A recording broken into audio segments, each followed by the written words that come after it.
पाहत आहात लक्षवेध news network. अचूक वेळ अचूक बातमी। त्याची टेंडर प्रक्रिया चालू आहे। माझ्या माहितीप्रमाणे अजून टेंडर झालेलं नाही। त्याचं येणाऱ्या 15-20 दिवसांमध्ये त्याची टेंडर प्रक्रिया होऊन जाईल आणि तुम्ही सर्व ज्येष्ठांच्या उपस्थितीमध्ये त्या कार्यक्रमात नारळ फोडून कार्यक्रम काम चालू करा। परंतु बाप्पा तुम्हाला सर्व स्टेजवरील आणि समोरील मान्यवरांना सांगतो, आपलं देवस्थान हे ब वर्गामध्ये आहे। आपण 1,99,00,000 आणि 90,000 रुपयाचा निधी दिलेला आहे। अजून आपल्या या कामासाठी आपण 3 कोटी आणि 10 लाख रुपयाचा आपण निधी देऊ शकतो। लवटे साहेब बरोबर आहे?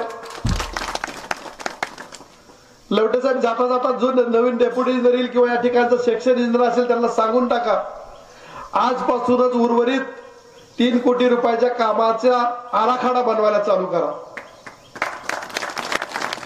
ज्या ठिकाणी जागा असेल, रस्त्याची गरज असेल, जे तुम्हाला सर्व ग्रामपंचायत सदस्य असतील, ज्येष्ठ नेते मंडळी असतील, कारखान्याचे डायरेक्टर, मार्केट कमिटी संचालक किंवा माजी सरपंच, माजी सदस्य असतील, ज्यांना ज्यांना या कामामध्ये उत्साह इंटरेस्ट असतो अशा माणसांवर बसून तो चांगल्या प्रकारे आपण 3 कोटीचा आराखडा करावा। तोही येणाऱ्या कालावधीमध्ये मी मंजूर करायला हा मी तुम्हाला सर्वांच्या साक्षीने शब्द देतो।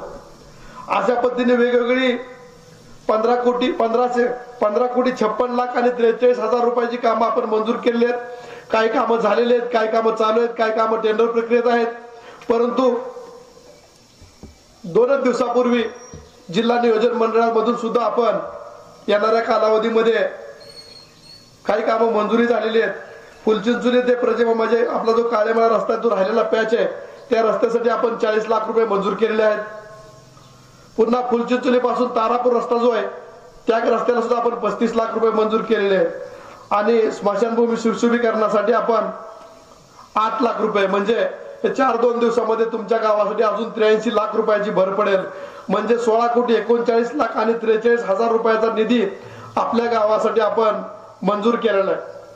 मी काय कुठला उपकार केलेला नाही, मी माझं काम करत आलेलो आहे। प्रत्येकाचं हे कामच असतंय, परंतु तुमचं गाव एवढं प्रेम देतंय, भरभरून प्रेम देतंय। त्याचबरोबर या महायुती सरकारमध्ये किंवा पाठीमागील 2.5 वर्ष महाविकास आघाडी सरकारमध्ये सुद्धा आपल्या गावात आपल्या माध्यमातून ते कामं झालेले आहेत। आपण आता महायुती सरकार आहे म्हणून फक्त महायुतीचं गुणगान गाणं आणि पाठीमागील 2.5 वर्षाचं गायचं नाही हे मानचे होणार नाही। त्यामुळे पाठीमागील सुरुवातीच्या 2.5 वर्षामध्ये सुद्धा महाविकास आघाडीच्या कालावधीमध्ये आपल्या राज्याचे उपमुख्यमंत्री, तत्कालीन उपमुख्यमंत्री अजितदादा पवार साहेब यांच्या माध्यमातून आपण या मतदारसंघासाठी आपण भरीव निधी आणलेला आहे आणि पाठीमागील 1.25 वर्षामध्ये सुद्धा महायुतीच्या काळामध्ये आपण निधी भरपूर आणलेला आहे, जेणेकरून आपण प्रमुख जिल्हा मार्ग आणि राज्य मार्गाचा 1 किलोमीटर रस्ता शिल्लक राहिलेला नाही। आता जे रस्ते शिल्लक आहेत, ग्रामीण भागातले रस्ते, ग्राममार्ग असतील, इतर जिल्हा मार्ग असतील किंवा आपले पानंद रस्ते असतील, गावजोड रस्ते, त्या रस्त्यासाठी आपण निधी टाकण्याचं काम करत आहोत। आता या ठिकाणी सरपंचांनी सांगितलं हे दोन्ही रस्ते झालेले आहेत, त्यांनी त्यांच्याकडून नाना पाटलाचा रस्ता सांगून टाकला, फुलचिंचोली टाकळी, परंतु त्या दोघांच्या घराच्या समोरून रस्ता जातोय। बरोबर आहे का सरपंच? बरोबर। तो एक रस्ता आणि खर्चुळी जाणारा रस्ता, हे 2 रस्ते शिल्लक आहेत। परंतु हा रस्ता जो आहे तो आपण मुख्यमंत्री ग्राम सडक योजनेच्या डांबरीकरण टप्प्यामध्ये आपण टाकलेला आहे। आज तुम्ही खर्चुळी सांगितलेला आहे, तोही रस्ता येणाऱ्या कालावधीमध्ये आपण मंजूर करू। परंतु फुलचिंचोली ते विटे या रस्त्यासाठी आपण 1,30,00,000 ते 32 लाख रुपये टाकलेले आहेत। एक साधारणतः 4-2 दिवसामध्ये 8 दिवसामध्ये त्याला मंजुरी होऊन जाईल। अशा पद्धतीने आपण जवळजवळ या कामांसाठी गावासाठी 18 कोटीच्या आसपासचा निधी आपण मंजूर केलेला आहे, करत आहोत। बऱ्याच दिवसापासून सरपंचात चाललं होतं उद्घाटन करू। पहिले 15 लाख दिल्यानंतर सहज येताना डायरेक्ट सरपंचाला फोन केला, सरपंच तुमच्या घरी मी चहा प्यायला येतोय, आणि वस्तीवरती जाऊन चहा घेतला। त्यावेळेस म्हणले बाप्पाला मी कालच सांगितलंय। म्हटलं काय सांगितलंय? अजून 10 लाख रुपये कमीच पडतात म्हटले। म्हटलं काय हरकत नाही, आपण 15-20 दिवसामध्ये आपण 10 लाख देऊ आणि आपण जिल्हा नियोजन मंडळातून आपण त्यांना 10 लाख रुपये देऊन 25 लाख आणि त्यांचं 3-3.5 लाख रुपयाचे 28 लाखाचे शॉपिंग सेंटर सह इमारत, पण इमारतीमध्ये गेल्यानंतर कृषी अधिकाऱ्यासाठी आणि तलाट्यासाठी सुद्धा या ठिकाणी व्यवस्था केलेली आहे किंवा त्यांना एक दालन उघडून दिलेलं आहे।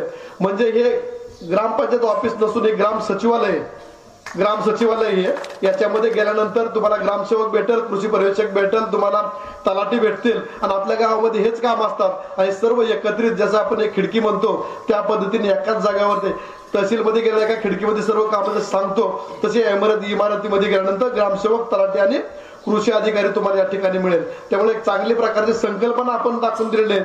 इतर 17 गावामध्ये काम करत असताना अशाच पद्धतीने सरपंचांनी किंवा नेते मंडळींनी करावं की एका इमारतीत गेल्यानंतर सर्व नागरिकांसाठी एका ठिकाणी सोय होईल आणि ही सोय चांगल्या प्रकारे केली.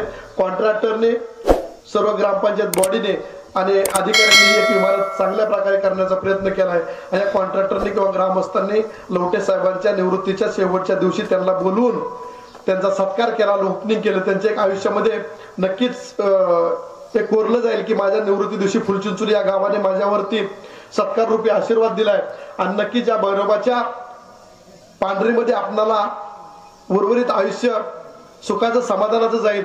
परंतु निवृत्त झाला म्हणजे घरी न बसता तुमच्या या इंजिनिअरिंगचा किंवा इतर अनुभवाचा फायदा उर्वरित कालावधीमध्ये सुद्धा जनतेला झाला पाहिजे. कारण सध्या इंजिनिअरिंगचे किंवा अधिकारी कमी आहेत. शासनाने सांगितलेलं आहे तुम्हाला तुमच्या बेसिक प्रमाणे पुढचाही निधी दिला म्हणजे पगार दिला जाईल आणि पुढील 2 वर्ष तुम्हाला काम करता येतं. माझी तुम्हाला विनंती राहील की या पंढरपूर तालुक्यातील या परिस्थितीत जर तुम्हाला करता आले तर तुम्ही करा आणि पुढील 2-3 वर्ष सेवा द्या अशी मी आपल्याला विनंती रूपे तुम्हाला मी मागणी करतो. उशीर भरपूर झालेला आहे, बाप्पा अजून मार्गदर्शन करणार आहेत, परंतु मी जाता जाता तुम्हाला सर्वांना पुन्हा विनंती करेन येणाऱ्या विधानसभेला तुम्ही सर्वांनी जर मला उमेदवारी दिली तर पुन्हा एकदा तुम्ही चांगलं मतदान करचाल अशी अपेक्षा व्यक्त करतो. कुठलाही पक्ष न बघता, कुठलाही गट न बघता, कुठलाही काय न बघता तुम्ही चांगल्या मताने मला निवडून द्याल अशी अपेक्षा. आपल्या या 17 गावामध्ये सरकुली गाव आहे ते 1200 पेक्षा ज्यादा मतदान लीड दिलेलं आणि फुलचिंचोली 1000 पेक्षा म्हणजे 1000 पेक्षा ज्यादा लीड देणारे 2 गाव आहेत. परंतु मी दोन्ही गावाला कुठल्याही प्रकारचा निधी कमी पडून दिला नाही. पांडुरंग तात्यांनी 600-700 मतांचं लीड दिलं म्हणून असं नाही, पांडुरंग तात्याला सुद्धा फुलचिंचोली बरोबरीने तात्या आपण निधी दिलेला आहे. त्याही गावासाठी जवळजवळ 17-15-16 कोटीचा निधी दिलेला आहे. प्रत्यक्ष आता तुम्ही बघून घ्या, त्या ठिकाणी जो बी कॉन्ट्रॅक्टर असेल त्या कॉन्ट्रॅक्टरने फार चांगल्या पद्धतीने कॉन्क्रीटचं काम केलेलं आहे. त्या ठिकाणी मंदिराचं काम झालेलं आहे. आपल्या देवाचं एक सभामंडप त्या ठिकाणी झालेला आहे.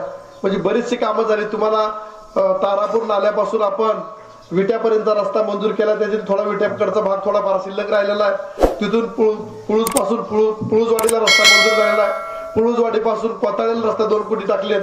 कोथाळ्यापासून इसगाव पर्यंत आपण 5 कोटी रुपये टाकलेले आहेत.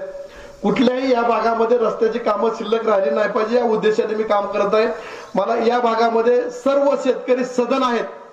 कुणीही कुणाच्या रुपयामध्ये मिंदा नसतोय, कुणी कोणाला उगीच त्रास देत नाही. त्यांची पहिल्या दिवसापासूनची एकच मागणी आहे की आमच्या भागामध्ये तुम्ही रस्त्याची कामं पूर्ण करा आणि रस्त्याची कामं केल्यानंतर आम्हाला काही नको. रस्त्याची कामं आपण पूर्ण करत आहोत. आता विटे या गावामध्ये आपण लाईट कमी पडू नये म्हणून एक 33 केव्हीचं सबस्टेशन सुद्धा आपण नवीन मंजूर करत आहोत आणि येणाऱ्या एक 15-20 दिवसामध्ये म्हणा एक 33 केव्हीचं सबस्टेशन सुद्धा तुम्हाला आपल्या 17 गावामध्ये मंजूर झालेलं दिसेल. आरोग्याची कामं असेल, आपल्या गावासाठी जी पुळूजला ग्रामीण रुग्णालय झालेलं आहे त्या ग्रामीण रुग्णालयाचं जी प्राथमिक आरोग्य केंद्र होतं त्याची आपण शिफारस केलेली फुलचिंचोली या गावामध्ये निर्माण करावे म्हणून. त्याची मंजुरी झाल्यानंतर त्याला सुद्धा आपण 2-2.5 कोटी रुपयाच्या पेक्षा ज्यादा निधी लागतो. तो 2.5 कोटीपेक्षा ज्यादा निधी सुद्धा आपण येणाऱ्या कालावधीमध्ये मंजूर करून ती प्राथमिक आरोग्य केंद्र आपण चालू करण्याचा प्रयत्न करू. तेही लवकर मंजूर होईल कारण ते काय नवीन मंजूर करायचं नाही, आपल्याला स्थलांतर करायचं आहे. पुढचं जसं ग्रामीण रुग्णालय त्या ठिकाणी चालू झाले त्या ठिकाणी PSC या ठिकाणी चालू होऊन जाईल. कामं करण्यासारखी भरपूर आहेत.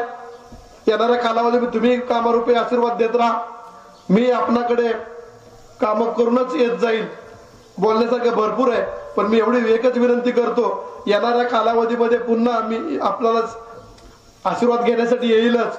फक्त घरातीलच नाही तर आजूबाजूची शेतात जाताना गावातील पाहुणारावळांना सर्वांना सांगा 17 गावातल्यांचं पाहुणारावळ मोहोळमध्ये भरपूर आहे. तसं दीपक दादा म्हणले ना माझे पाहुणारावळ फुलचिंचोलीत भरपूर आहेत, तसं दादा ह्यांचंही पाहुणं मोहोळमध्ये आहेत. एवढं लक्षात ठेवा. त्यामुळं माझी विनंती राहील, ज्या ठिकाणी पाहुणा रावळ्याच्या कार्यक्रमाला जाताल त्या ठिकाणी आमदार जर थोडा चांगला आहे म्हणायचे त्यासाठी मदत करा, एवढी माझ्यातर्फे आपण विनंती करावी. एवढंच बोलतो मी, माझे 2 शब्द संपवतो. तुम्ही पाहत रहा लक्षवेध न्यूज चॅनल. आमच्या लक्षवेध न्यूज नेटवर्क चॅनलला लाईक करा, सबस्क्राईब करा आणि शेअर करा.